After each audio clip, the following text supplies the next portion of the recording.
Missed an episode of your favorite podcast? Choose from over a decade of content in our archives, not just the latest episode. All free at GCNlive.com. This is your call to action. Get prepared, America. Economy, survival, energy, disasters. This is USAPrepares.com. Informative radio, educational radio. Interact now by emailing instructor@USAPrepares.com or text at 434-390-7953. Class, please take your seats. Now, your instructor, Vincent Finelli. Everyone all set, cocked, locked. Here we go. Your dial set correctly to USA Prepares. Thank you for joining us and being in class today. Broadcasting 2 hours from high atop the Missouri Ozark Mountains. And if you'd like to give us a call, 866-582-9933, 866-582-9933. Telephone listen lines up and running, 605-477-3249. Telephone listen line is up 24/7. Today we've got a very interesting 2 hours. Hour number one, we're going to be talking about camel milk. Hour number two, Joey's going to join us, and we're going to be talking about what's wrong with America. Hour number one, Dr. Millie Hinkle, Camel Milk, USA.com. Welcome, Dr. Hinkle. Yep. Dr. Hinkle, are you there? I am. Great, great. It's great to hear your voice. You know, you have created quite a stir. We have received a number of calls here at the farm about you, camel milk, and our class wants to hear more and more and more about what you've researched, what you've learned, and what we can do with that information as instructors and as members of our class. Where would you like to start, Dr. Hinkle? Well, thank you for having me. This is really an amazing animal. The antibodies from this animal are what make it so unique. There has not been another antibody found in any other plant or animal like the antibody found in the camel and the camel's milk. And it's the shape and the size of that antibody that allow it to cross cell barriers and brain barriers. And we've done studies with cancer. There have been over 600 studies done worldwide with cancer. 100% of those 600 have been 100% positive. So we're doing studies weekly, daily, with patients with the camel milk, and we are just finding amazing results and new things every day. Last week, before we talked last, we talked about the study that I've done with opioid addicts and using that for treatment of opioid addiction, and it has been amazing. But today, I want your listeners to get out a pen and paper if you have diabetes. Because there's been a study that was done with over 200 participants, in which type 1, which we are usually told is not reversible, type 1 diabetes was totally reversed in over 200 patients. Now, we had a study done in India several years ago where we had several patients. It wasn't a big study, it was a small study that was totally reversed with camel's milk. The new study is more of a fast. They put these 200 patients on an 800-calorie-a-day diet. And within 3 months for some, but no longer than 5 for others, their diabetes was not put into remission, but totally reversed. I thought this was amazing. So I've got quite a few diabetic patients in my practice. And we have several type 1.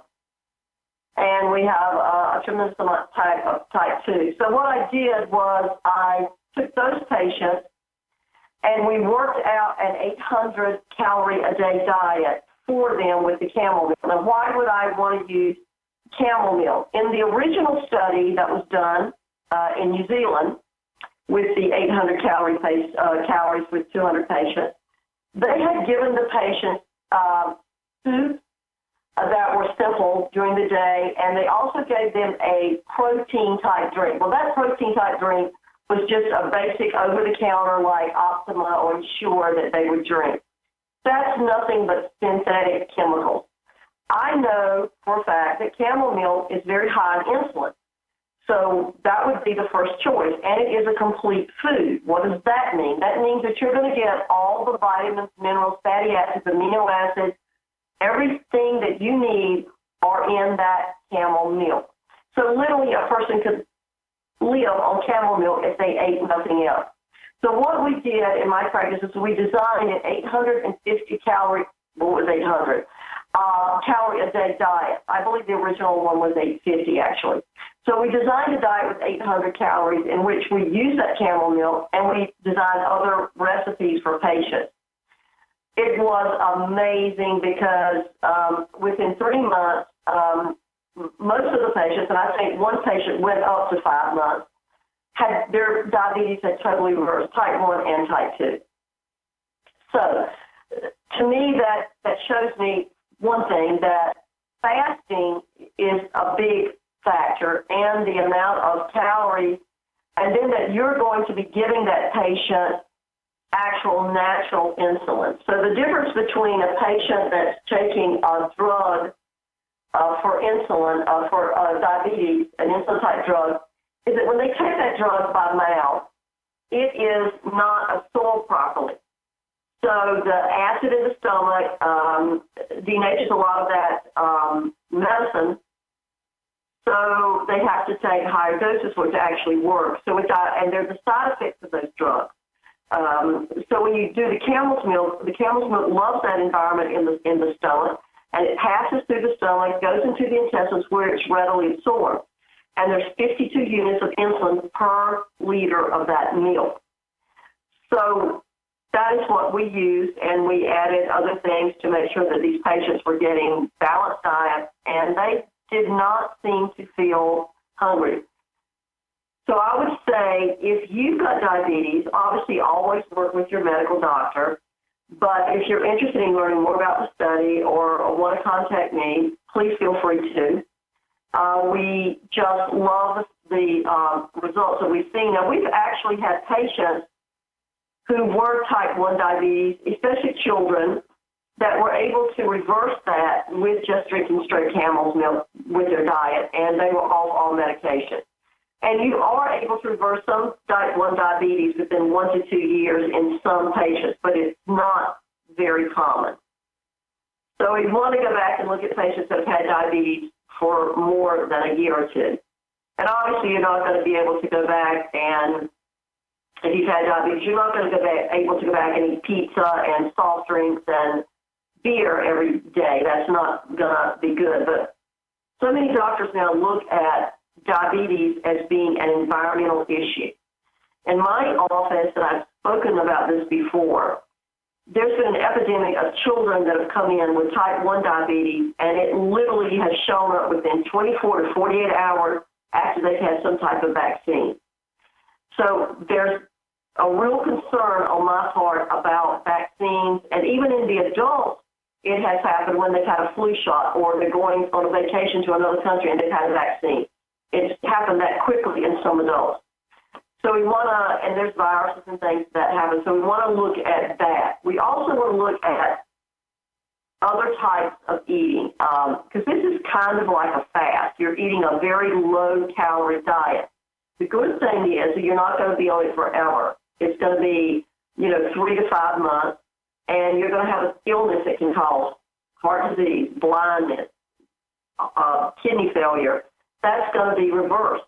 So to be able to get off all medication and prevent a future that doesn't look that rosy, it would be worth, I would be willing to risk 3 to 6 months of my life of drinking a low-calorie or eating a low-calorie diet. So I would encourage your patients to read up more about some of these studies that have been done. That is one of the things that I'm really, really impressed with. Now, in my patients, we also put them on a time period of when they would eat. So that time period for the diabetic patients was within a 10-hour period. So we wanted them to get up in the mornings, and when they ate breakfast, they had to stop eating their last meal within a 10-hour period. So we found that what that does is it gives the body a chance to rest. It gives the body a chance to, the cells in the body to heal themselves and repair themselves. And that makes a big difference. Eating a heavy meal and then going to bed at night, your body is really stressed, and that's when your body really heals, as it is at night. So I want to talk about another type of fasting that there's a lot of buzz about on television and in the papers and in magazines and on the internet. And I would like to say that we are actually seeing unbelievable results with that. And that type of fasting we're using with Alzheimer's patients, with dementia patients, with heart disease patients. And now I have started using it with children with autism, and I cannot begin to tell you what a rapid change these parents are seeing in these children. So that diet is a circadian rhythm fasting diet. Well, what is that? Gosh. Well, our circadian rhythms are basically our body clock, and they govern physical, mental, and behavioral changes within our body. All living things, whether it's a bacteria, a fungi, a plant, an animal, their bodies operate on circadian rhythm. But the master clock of that circadian rhythm is in our brain, and that's composed of over 20,000 nerve cells called neurons. So there were I was impressed because there were 3 different hospital groups or medical research groups that did this study. And 100% of them were positive. And that was the Mayo Clinic, Harvard Medical Center, and the National Institute of Health, NIH. So what they did is they put patients on diet that are fasting during the circadian rhythm when it would be the most proper time to eat. And that time is from 7 a.m. until 3 p.m. So that's an 8-hour period that you're allowed to eat. Okay, we're going into our first break with Dr. Millie Hinkle, ND. CamelMilkUSA.com. We'll be right back. Dr. Millie Hinkle's with us. CamelMilkUSA.com. CamelMilkUSA.com. And my understanding is that 29 million people in the United States, or about a little over 9%, have type 1 or type 2 diabetes. And we're talking about reversing that, stopping that. And you mentioned, Dr. Hinkle, the fasting diet, eating only between the window of 7 a.m. to 3 p.m. And I can tell you that one of our senior instructors, Mike Ma, who is of Chinese descent, he's a Hoi Chi master. He absolutely, positively would agree with you. And I know this for a fact because he's lived at our house for a while, and he will not eat after a certain time in the afternoon, no matter what. So he said exactly what you said, that the body uses that time after the last meal overnight to heal. So please continue. Yes, that is true. Now, circadian, which is spelled C-R-D-I-A-N, circadian rhythm. So what does that do with your body? Dr. Hinkle, Dr. Hinkle, something has happened to your signal, and we've got a tremendous echo. Could you try speaking really close to your phone, please? Is this better? It's a little bit better. I think during the next break, what I'd ask you to do is to disconnect and call in again, and maybe we can clean up the signal a little bit. Okay. Okay, let's do that right now, Doctor. Can we do that right now, Dr. Hinkle? Just hang up and call back. Sure. Yes, call right back. Okay, very good. So we're going to try to clean up that signal for you so you can understand Dr. Hinkle class. And my understanding from diabetesteday.com is that 29 million people in the United States, a little over 9%, have type 1 or type 2 diabetes. And 1.7 million people, 20 years old or older, were newly diagnosed with type 1 or type 2 diabetes in the year 2012.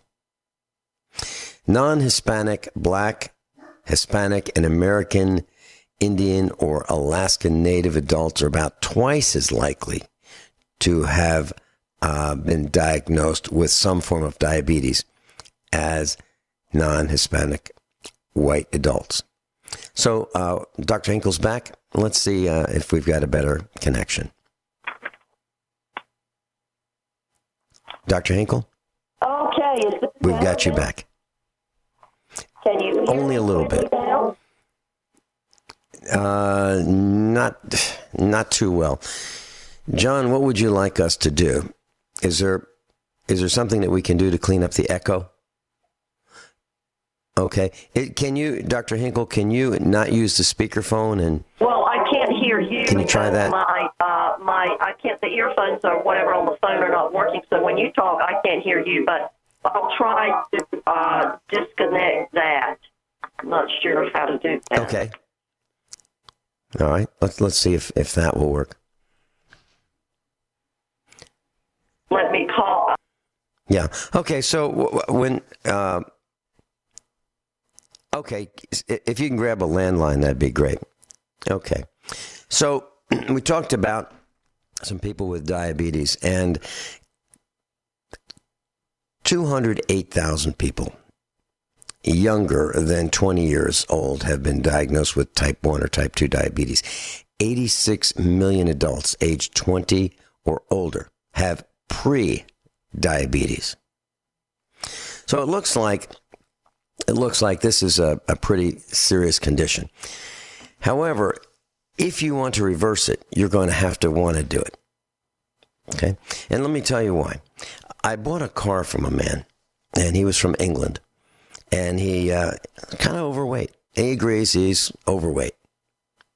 And I asked him to come on the air with me. He does not want to do that. And he's a wonderful man. And he said he had diabetes. And I said, you know what? Why don't you call in? I think we can help you.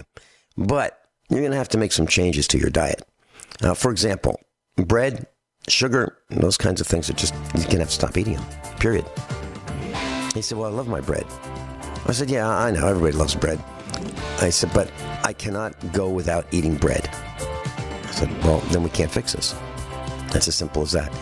So if you are not like that, if you want to fix it, you're going to have to change your diet. It's as simple as that. We'll be right back. We had a lot of difficulty with the connection with Dr. Millie Hinkle in the Carolinas. So she's going to be rescheduled for next week class, and we'll rebroadcast with her. Same topics with a clearer signal, so you'll be able to hear her and understand her from your AM, FM downloads, telephone listen line, and so forth. I apologize for that. Sometimes that happens. As a matter of fact, that's the first time that's happened, that we've had to reschedule because of connection. I got an email from Rich Shealy, and he wanted everyone to know about this information. And it's called media consolidation, the illusion of choice. And the media has never been more consolidated. Currently, there are 6 media giants that control 90% of what we read, watch, or listen to. Hard to believe, right? In 1983, 90% of American media was owned by 50 companies, 50. In 2011,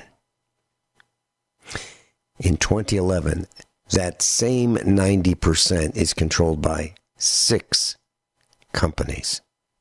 Who are they?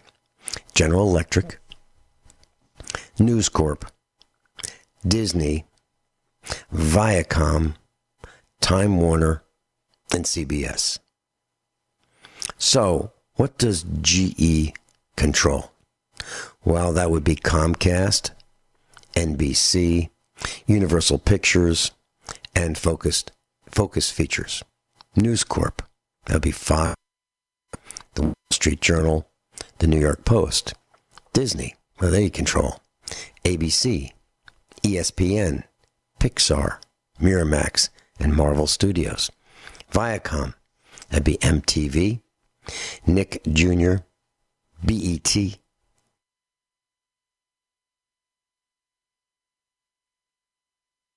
CNN, HBO, Time, and Warner Brothers.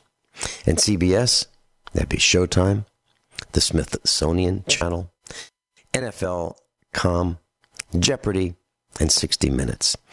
So for your viewing and listening pleasure and reading pleasure, there are 6 companies that control what you read.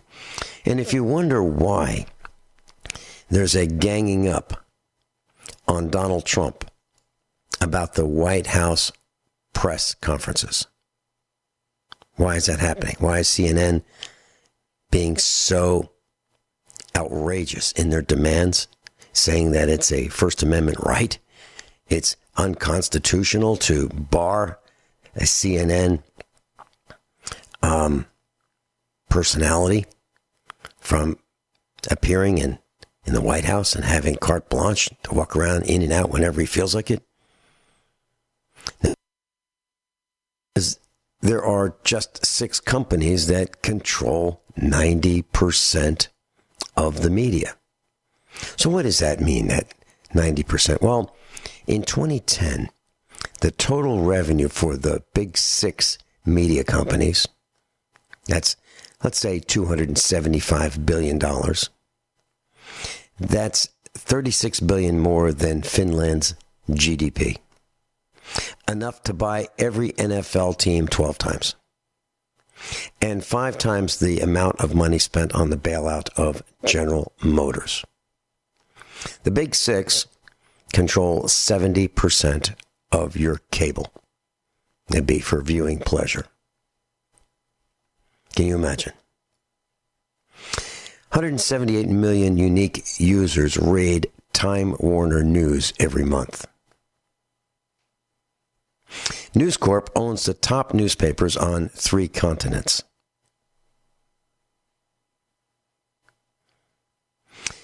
In 1995, the FCC forbade companies to own over 40 stations. Clear Channel, at the time of this article, owned 1,200 stations. How's that possible? Well, AOL spent $124 billion to buy Time Warner in 2001. That's 6 times what Congress funded to rebuild Iraq. 6 times. So, when you're wondering why you hear the same message, regardless of what channel you tune to, other than the alternative media, now you know why. Because there's 6 companies that control 90% of what you read, see, and hear in America. So I just wanted to let you know. That's why what is happening at the White House in terms of Acosta is happening. Why there is a suit brought and friend of the court papers are signed by other media outlets, because there are only 6 companies that control the media, the mainstream media, the dinosaur media. Okay, I want to tell you a story. About a little over a year ago, I bought a OBD2 scanner, onboard diagnostic scanner, for our automotive shop. Why? Because the check engine light would come on our vehicles, come on my old Chevy 2004 truck, It would come on the old Mercedes, and the light comes on, but what does it mean? Why is that important? Well, because there was a time when you had instrumentation that would tell you what's going on, at least to give you a hint. There was an oil pressure gauge, and you could look at that and you could say, well, do I have oil pressure? Because I really need it, because if I don't have enough oil, within minutes. Okay. Well, now we have, and the term it came from the 1960s, idiot lights. And the idiot lights were because people couldn't read, not everybody could read the gauges. So there'd be a light to come on to tell you if your alternator or your generator wasn't working properly. And your battery's going to die soon, while you're driving. There was a light to tell you if your oil pressure was low or non-existent, and so forth. Overheating. So there were these idiot lights. They've been replaced pretty much by a light that tells you check engine. But what does that mean? Well, I don't know. So I bought a scanner, and it was about $32 to $38. Currently, you can buy the same scanner that I bought on eBay, and it's called a Maxi Scan. The one I have is a KW808.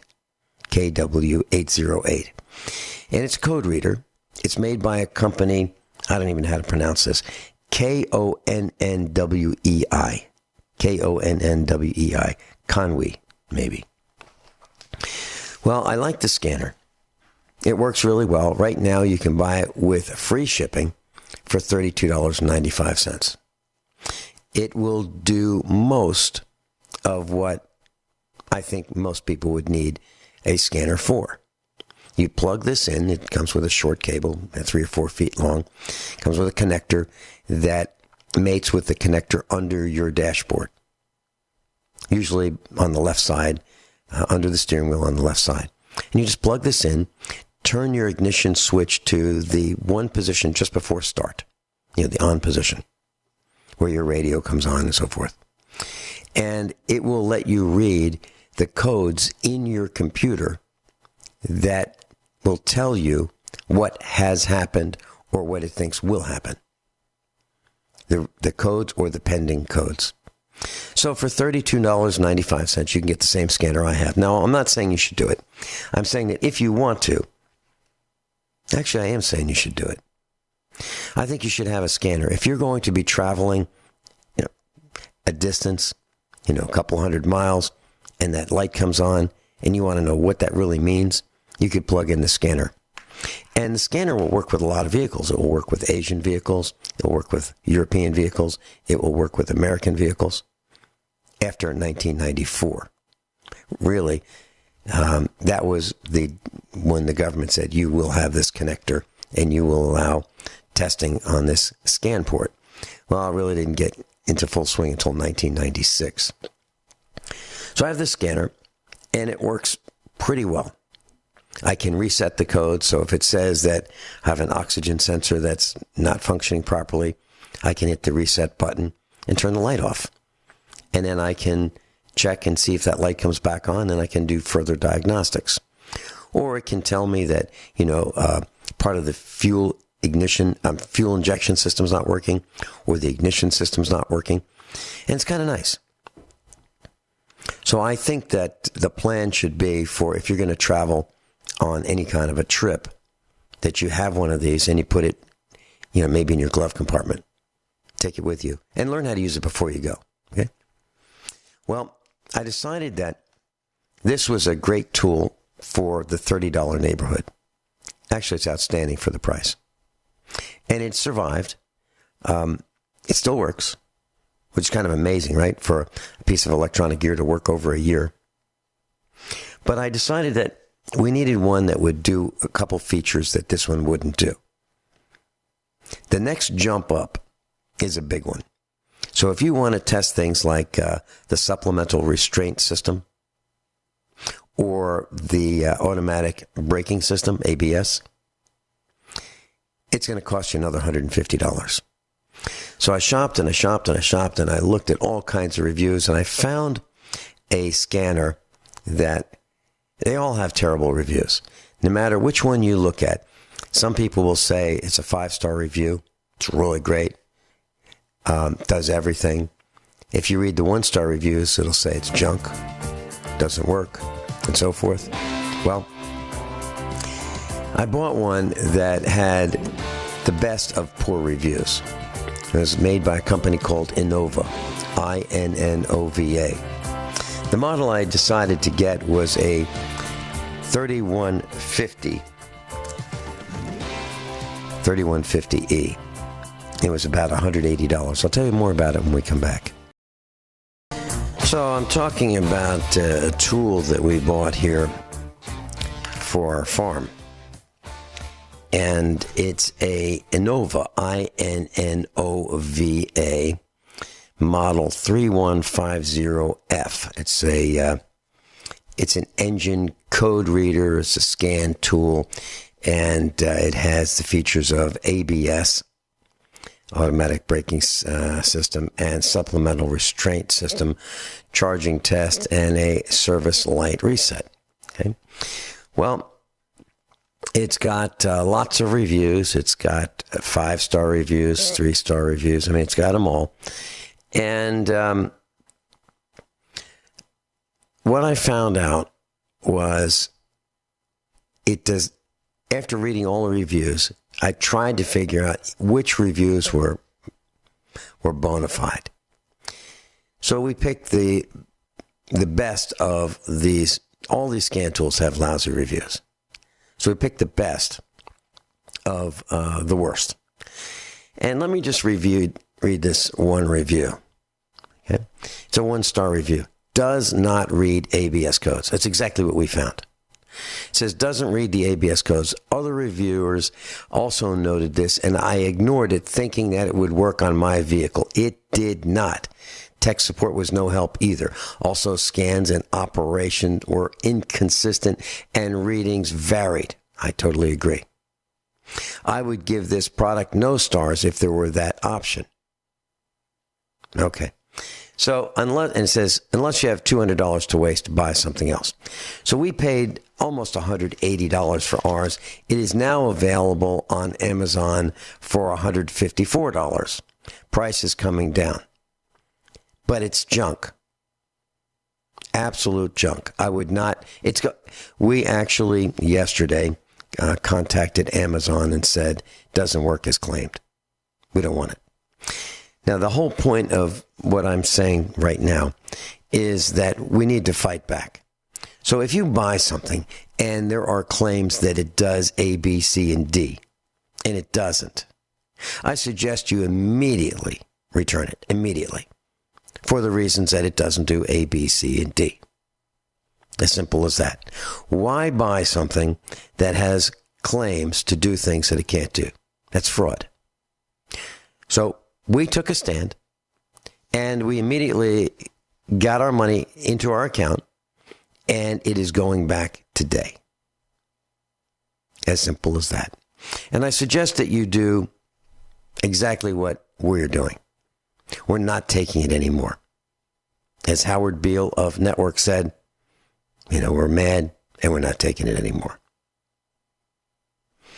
So that's the Innova 3150 Bluetooth OBD scan tool. Now, I will tell you that the other one, the cheaper one, the one that's now available for in the $30 neighborhood, the KONNWEI that we have, works well. It doesn't have all the features that were claimed to be available on the Innova for $180 or $150 more. But it does everything that it claims to do, but doesn't claim to do as many things. So I'm happy with the $30 one. It's great, and you can buy it on eBay. You can buy it right now, KONNWEI. And I suggest you check your vehicles, learn how to use it, and take it with you as you travel. Okay. And again, the model number of the Guineith, if that's how you pronounce it, that we have is a KW808. And it will check the standard codes that are available on the computer of your vehicle if you have a 1996 or newer vehicle. So that's the story on that. And, there was a storm in the Northeast. And how much snow are we talking about? Oh, an inch or two. What happened? Well, this deadly nor'easter forced dozens to spend a night in the airport. People were stranded on the road. They're in the way of the snowplows. They couldn't go forward. They couldn't go backward. They were stuck on the slippery roads. And even if your car has all-wheel drive or four-wheel drive, it's got great tire tread, that's wonderful. But what about the guy in front of you who keeps you from going forward? What about that guy? And there's so many GDP out there with banana skins for tires, two-wheel drive vehicles in snow, holding up everybody. And that's what happened. That's literally what happened. So people slept at Newark Airport on Thursday. Their flights were canceled. More than 1,000 flights out of New York and New Jersey, Boston and Baltimore and Washington were canceled. Across the United States, 8 people were killed in separate traffic incidents as a result of the weather. 8 people were killed. And for those who were in New York trying to get home to the surrounding, let's say, states, there's only a few bridges, like 7 bridges if I'm not mistaken, that will get you in and out of New York City. And if you have a few people who have accidents on the bridges become gridlocked. You can't get out. Think about that. So if you know a storm's coming, why would you want to travel? I don't get it. In Philadelphia, the state troopers were forced to wake up drivers who had fallen asleep while at a standstill traffic on a 30-mile stretch of I-78. 30 miles. People were asleep on the road, on the interstate for 30 miles, and state troopers had to wake them up. Not only did they have to wake them up, other motorists were honking their horns. Hour number 2 of USA Prepares, and top of the hour we heard a news discussion about Facebook, and just think about this, class. So people have a Facebook page and they say, hey, here's my new boyfriend, my dog. Here's my new paint in my bedroom. This is my bedroom. Here's my new car. Here's me having a beer. Here's me at a bar with my girlfriends. Here's me. Here's me. Here's me. And do you think that an employer is going to be impressed with an image of you drinking? Do you think that that's a positive impression? When I had a Facebook account, which I dumped, and what a great thing it is dumping Facebook. It's like the day you sell your boat. You know, the two happiest days in a guy's life, the day he buys a boat and the day he sells the boat. Well, dumping Facebook is a happy day. Well, there's so many people, these women, scantily clad women, bending over every way you can think of, sending me requests to be friends on Facebook. They all got 86th, right? I dumped them all. And then people showing off their tattoos. People showing themselves drinking at a bar. Really, I'm supposed to be friends with people that they're so proud of that? Come on.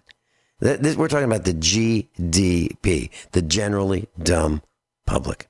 I'm not interested. And I'm so glad I don't have to deal with any of that nonsense anymore, because I don't have a Facebook account. And what I use it for, just for the broadcast, to say, here's who was on with us today, and here's what we talked about. Period. Joey in Michigan is with us, and I have a feeling we're going to be talking about what's wrong with America. Welcome, Joey. Hey, Vince. What an interesting story. It made me think about, I guess, a lot of...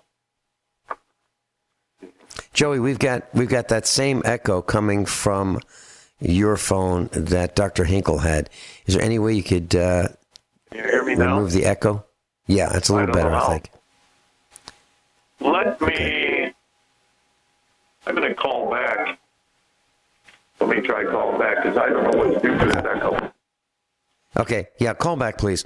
Okay, and in the meantime, I'll tell you about something that, couple tricks that I've learned.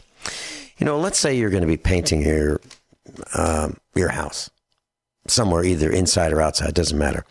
And you've got some, or you're going to touch up, and you've got some paint, and you open the gallon jug can, and it's lumpy.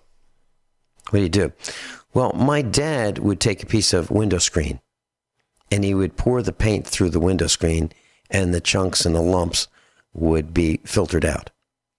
And then you could stir it with a paint stick.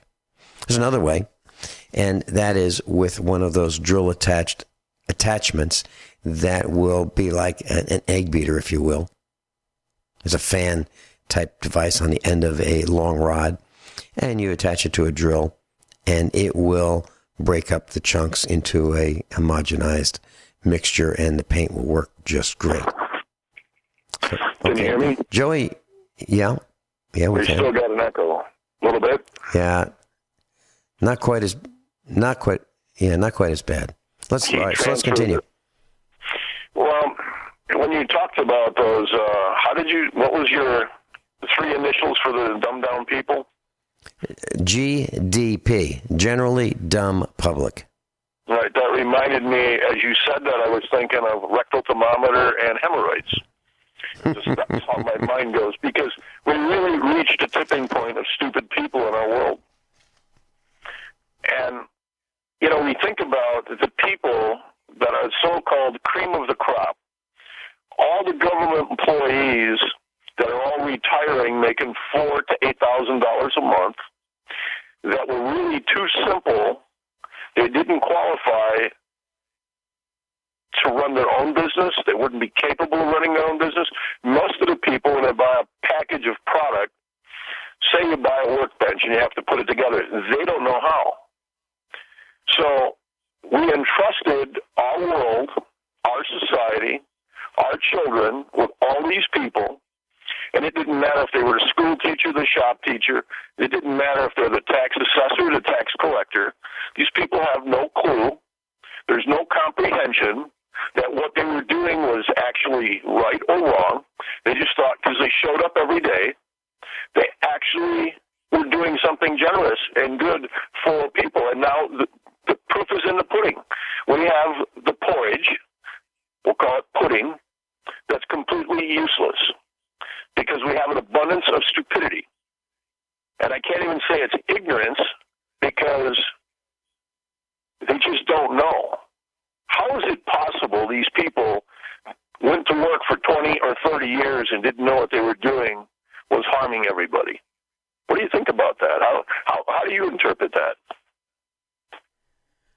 Well, I can tell you that when we were in Virginia, we made a lot of computers. And those computers were sold at the lowest bid to the school systems. And then the teachers wanted them also. So we would sell computers to the teachers. And sometimes the teachers would say, you know, I need a modem. This is back in the 90s, when if you wanted to get on the internet, you typically required a modem.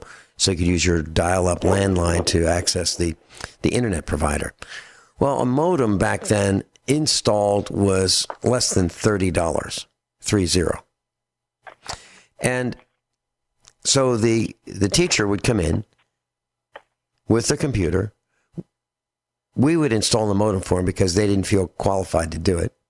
It's not a big deal, okay? All you have to do is read the instructions, install this little circuit board. You have to open the case of the computer.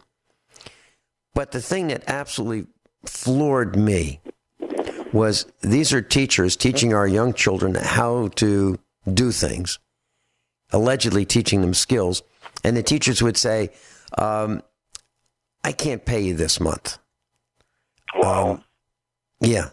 Can I pay you next month? Now we're talking $30. We're not talking a car payment. We're not talking a mortgage note payment.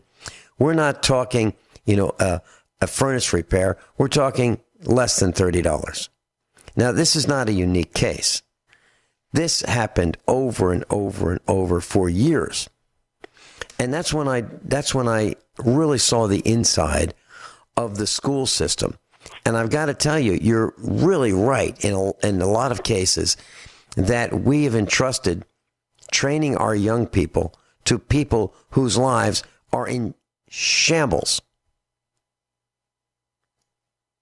Every one of these people that I see that are retired, their full-time occupation is either having a second home, a whole bunch of different toys, whether they're boats, snowmobiles, jet skis, quads, whatever, all of the above. And the full-time operation is going to the doctor for medical treatment because they've neglected any kind of concept that they should want to retire healthy. I mean, it's scary to me. It's scary to me, and it's disappointing to me that most of these people 20 years ago, when they start working, or 30 years ago, they're actually getting more money retired now sent to the mailbox than what they were getting when they started their job. And it's really overwhelming to me is what kind of a subhuman moron making all these rules would think that we could sustain paying all these people higher wages in retirement than what they actually made before they got the job. And they're not even producing anymore. And I don't say to take it away from them because it was an agreement. They agreed, the school agreed to pay them. The people, the intellectuals that voted for this, they thought they were being honored with a good, honest, hardworking person. And in fairness, they probably were good, honest, hardworking people. They just didn't know the difference. It's like one of your callers a couple of weeks ago talked about, he's an industrial arts teacher. And he had 3 other teachers, they cut their fingers off on a table saws in wood shop. And you've got a person that didn't respect the tool, and they have your children, they're teaching your children, and that's the simplest way I can describe the scenario. You're entrusting your children with this grown adult child to teach them how to build a widget in a shop class, and he doesn't even know how to use the tool, the fact that he cuts his fingers off. That's alarming to me, and that's on the simplest form. I mean, what you and I would take for granted, you look at a saw, you see there's a button, you see the blade, you know the blade's going to be very hazardous. You keep your hands and limbs away from that. You always use a push stick through it. And yet, these intellectuals, and if they survived the fingers, I'm sure they got, what do you call it, money, insurance money, a claim, because of their lack of intellect. But then if they even qualify for a pension, you didn't get a pension, I don't get a pension. And most of the people I'm talking to, as they start to wake up and see what has occurred, while everybody's robbing Peter to pay Paul to keep their home, keep their car running, and as you talk about every week, the prices go up, how does this happen? And we're now paying for it. And our income is dwindling as well, and now we got to sacrifice. So these wonderful, these cherished, I don't even know a proper word. I usually come up with a real crazy name for people like that. And I don't want to insult them because, again, they were doing, I have to believe what they thought was right. But that's what's different with that story and World War II when they were putting people in ovens and meat grinders. Well, that's what they told us to do. Well, at some point, you have to be accountable for your actions, whether they're ignorant or not. Yeah. I've got a comment when we come back from this break. Joey in Michigan's with us. We'll be right back. Joey's with us, and I have several comments about what you said, Joey. When I was teaching the public training camp, I was teaching students how to build computers, service computers, how to load software, how to train customers in the use of the computers, how to write manuals, and how to build menus and so forth. I would not allow any of our students in my class to wear jewelry. They could wear earrings, but they could not wear necklaces and bracelets, because I was concerned that the girls in the class, in the high school class, would lean over into an open computer that was, energized electrically, and they could become shocked from the jewelry, the dangling jewelry inside the open computer case. Okay, that's one thing. I had believed for a long time, and this was started back in the 1970s when I first started working, that people would be employed. I was designing computer systems for the state and federal government. And I would see people at work.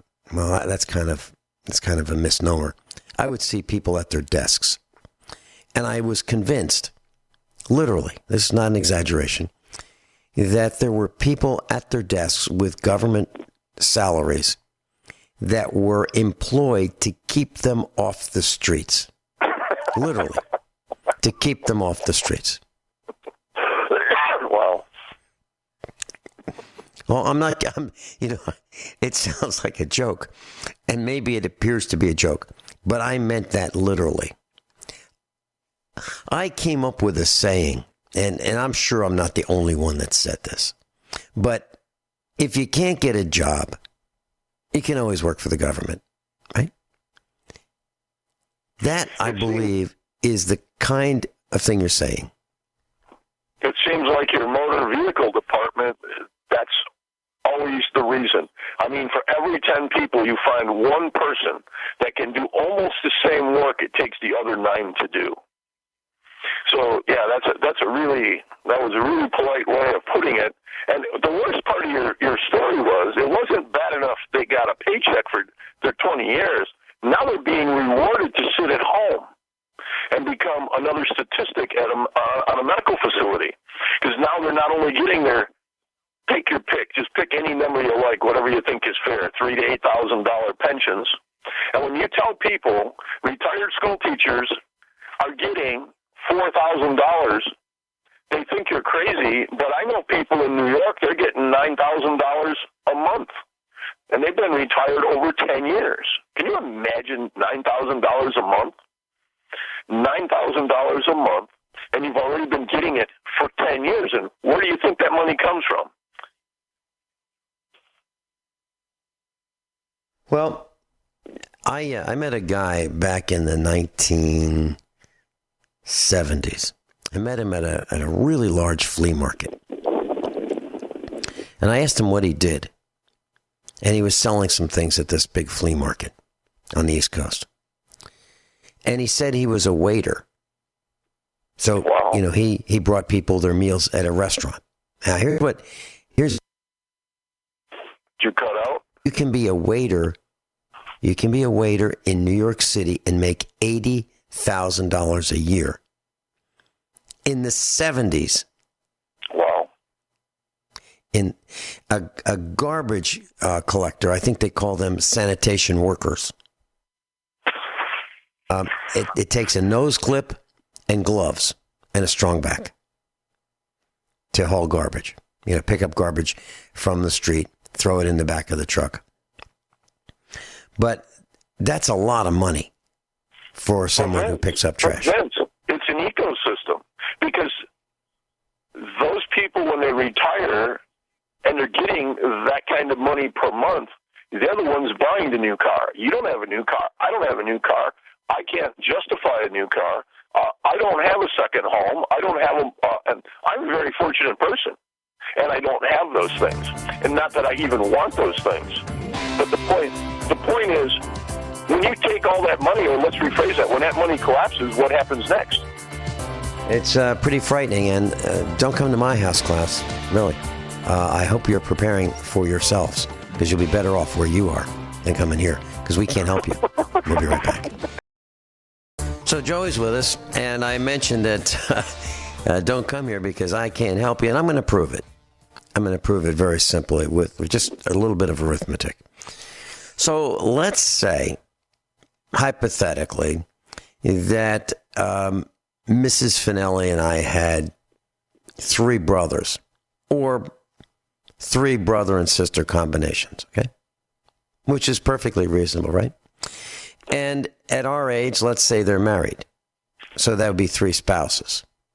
And let's say each one of those 3 other families had 3 children. That'd be 9 children. So we'd have 3 brothers and sisters, 3 of their spouses, 9 of their children. That's 15. Okay. So we're going to serve baked beans. So everybody gets a can of baked beans for breakfast. Then they get another one for lunch, and they get another one for dinner. That's 45 cans a day. 315 cans a week. 1,260 cans a month, or 15,000 cans a year. Okay. You can see we can't do it, right? Okay. So let's say they just show up. That means we need 15 more blankets. Do you really think we have 15 more blankets? And 15 more pillows, and 15 more toothbrushes, and 15 more beds? Does that sound like it's doable? Does that sound like anybody you know could accomplish that? Vince, 15 blankets, 50. That if you commandeered a whole Walmart store for that group for a year, 15 rolls of toilet paper, soap, extra shirts, extra socks, and that's not even counting if somebody gets sick, hurt, or injured.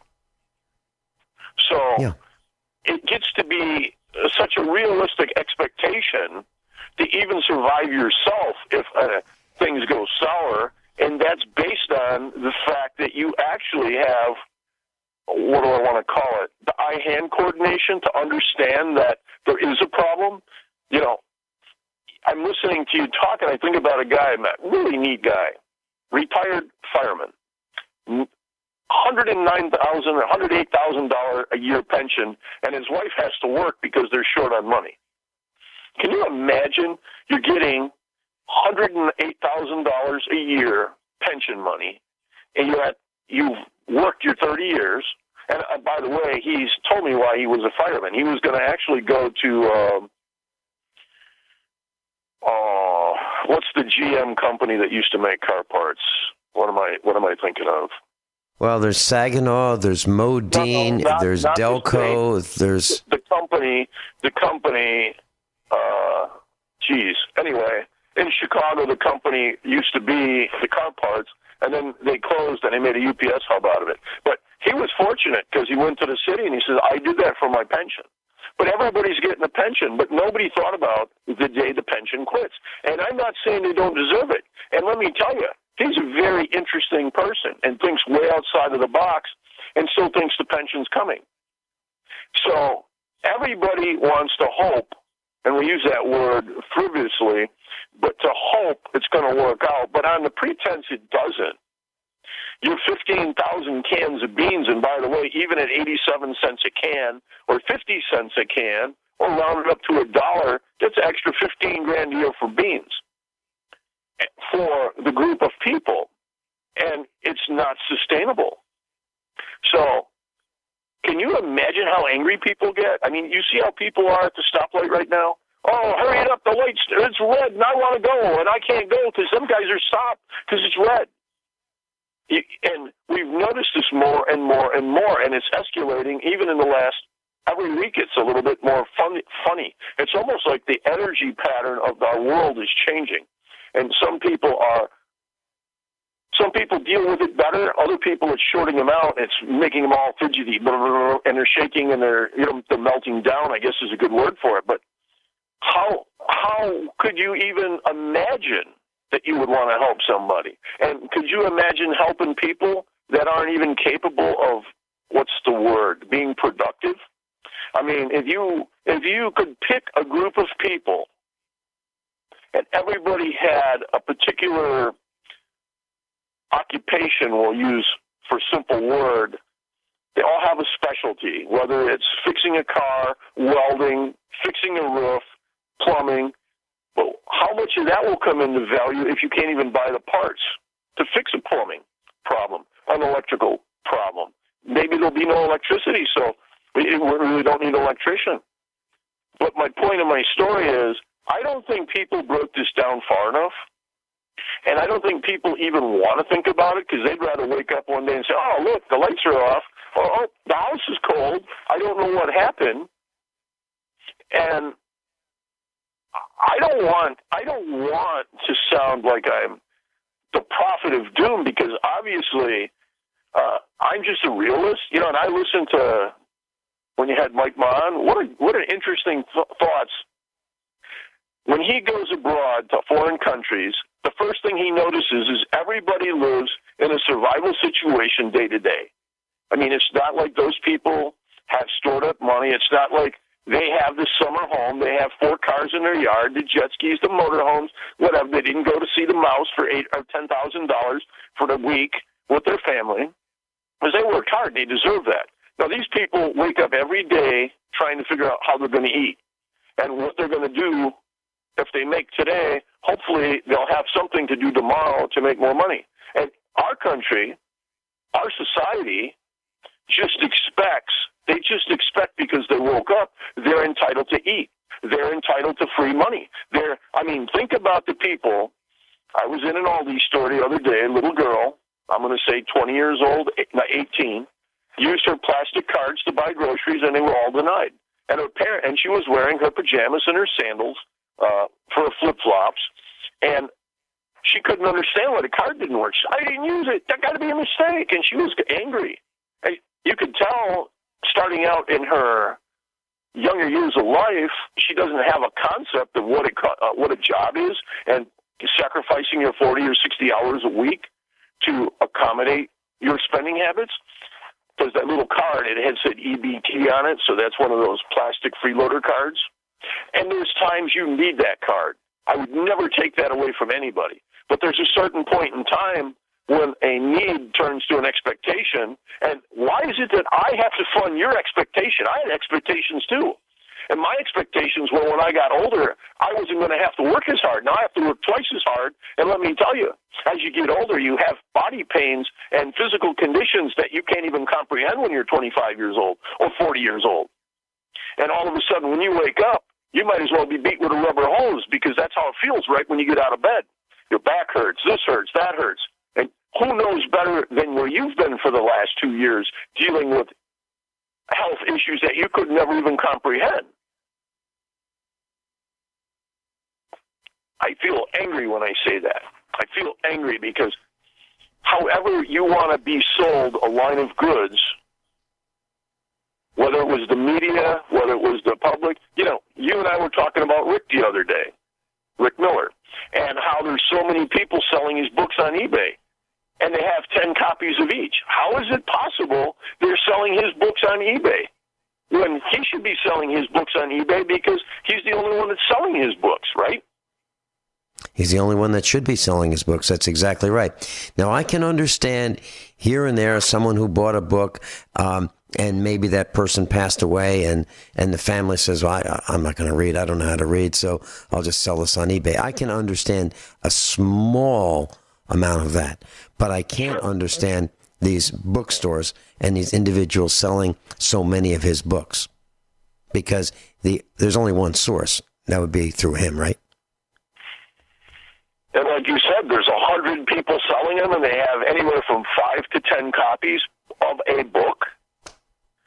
How is this possible? I mentioned the GDP, the generally dumb public. And it reminds me of a very short story. I was in the early days of the Get Prepared Expos that we had. I was in a bookstore, and they had a little display where they had information about our expo. And the owner of the bookstore in Springfield, Missouri, saw one of her regular customers, and the owner said to this woman, this middle-aged woman, you know, here's a flyer. You probably ought to consider going to this expo. It's right in Springfield, and you can learn a lot about preparedness. And this is the guy that runs it. And she pointed to me. And I, smiled at the lady and said hello. And this woman said to me, the customer said to me, honey, I've got all the preparedness I need right here. Oh, boy. That was her Bible. Oh, okay. That'll come in handy. Yep. That was it. So she wasn't interested in any other preparedness besides her small Bible. Now, I don't know what they taste like. I've never eaten one. But I imagine they're hard to digest. I'm not being blasphemous. I'm being absolutely perfectly honest. I don't think you can eat them. And I'm sorry to say that there are people here in the buckle of the Bible Belt in the Springfield, Missouri area that would rather go to church 52 Sundays a year, plus 52 Wednesdays a year, plus 52 Saturdays a year, rather than take 1 or 2 or 3 days and learn some preparedness skills.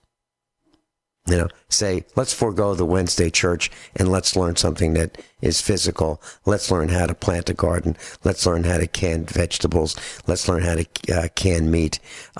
Let's learn how to prepare. Let's learn about electricity or communications or self-defense or auto mechanics or. In fairness, what % of people that were within less than a 50-mile radius of Springfield, Lebanon, would actually attend these seminars? It can't be very many. Well, I can tell you that not a single public school teacher did. Because we contacted all the public schools within a very wide radius and offered teachers, their spouses, and their children free passes so they could pass the information on. Not one came. Now, we did have a couple homeschool teachers. That'd be moms and dads. But no public training camp teachers came. Not one. We'll be right back. So to hammer home a point, we've had thousands of people at our 7 Get Prepared Expos. And one of our expos, just one, we had people from 44 states and 6 countries. But not one government public training camp teacher. Not one. Now, this includes even government training camp teachers we know. We know them. We'd say, hey, there's going to be an expo. It's coming up. It's going to be Friday, Saturday, Sunday. Teachers are admitted for free. We will buy your ticket for you, your spouse, and your children. Love to see you there. Nobody came. Okay. Even pressured the superintendent in Springfield, Missouri, the school superintendent. And I said, hey, I don't get it. What's the problem? Why won't you let your teachers know about it? Well, it's because we don't give them money. We don't give them money for balls and bats and gloves and uniforms. And you were giving them free tickets, and they still didn't want to give a free ticket out. That's correct. Joe, I have a question for you. Yeah, that's true. But it's now worse than that, because can you share with us what your thoughts are about the behavior of people in stores? What are you seeing in Michigan? They're all crazy. They stop in the middle of the aisle with their shopping cart, and they go into a zone. And if you try to get around them, they block you. So I do a new thing. I do your Columbo, only different. I call it the Joey. I walk in front of them. I walk around the aisle, and I get in front of the cart. And then they want to move, and I stand right in front of the cart, and I get that blank look on my face. And they get really angry. They want me to move. I says, excuse me, I'm looking at something. I says, remember, I was behind you, and I tried to get around you, and you told me, you just looked at me like you were from the moon. So I'm at the moon now, and it's my turn to be on the moon. So they sometimes will hit you with the cart, sometimes they won't, and you just keep moving. so they can't get around you. And I do that now just to be, pardon my French, the prick of misery, because at least they're now starting to understand there's a format. Something we should think about, and I listened to a site called Adapt 2030, and he talks about the solar minimum, the weather patterns, and you brought up Rick the other day, we had no spring and we had no fall. Okay, people should start to think about, prepare all you want, but even if you're a preparer and you know how to grow a garden, your garden isn't growing like you used to. I found a woman on a radio show from New Zealand, that's from the States, talking about glyphosates. She's an MIT grad. I sent it to you, I sent it to Rick, I sent it to Norm. And they're talking about how glyphosate is now on everything. Beans, rice, not just corn, not just wheat, but it's in everything, barley. And the glyphosate is having a major effect in your health conditions. So even if you still get the paycheck, the reward for being a public servant and dumbing down society and collecting all the property taxes and being that good public servant that you signed up for, your health is still jeopardized, and nobody even knows there's a problem. They know their family are sick. They don't know why, and the doctor made them a promise. If you show up, I'm going to give you a magic cure. And by the way, that cure is every month. It'll cost you anywhere from $200 to $800 a month. So you got the magic beans now, but how do you see this ending? This don't end well. It don't end well, and that's assuming the economy doesn't collapse. And how can you keep printing money? When you see that group of people coming up from South America, they claim it's 25,000 people. A couple of reports I read, 40% of the 25,000 people are actually Middle Eastern men from 4 different countries. And they happen to be the ages of 18 to 24. I wonder what group of men is 18 to 24. Dabu77 just had a thing. He can't prove it's right or wrong, but a guy is down there, and he says he sees all these tanks with red stars on them. I wonder what that is. Is that farming equipment from Mexico? Then we're hearing Putin is building weapons. They're building factories in Mexico, and they're giving them 10% of the weapons if they can build them there. Why would you do that? And how would you let this happen in a world that we think is so pristine and so perfect? And I'm not saying that any of this is right, but it should give you something to think about. Yeah. I guess that's it. Yeah, and if you look at Craigslist, it's ripe for fraud. Craigslist. You've got to be really careful if you're going to buy something on Craigslist. Joey, thank you so much for being with us today and sharing your time and your knowledge. I only hope it helps 1 or 2 people, because obviously I'd be asking for more.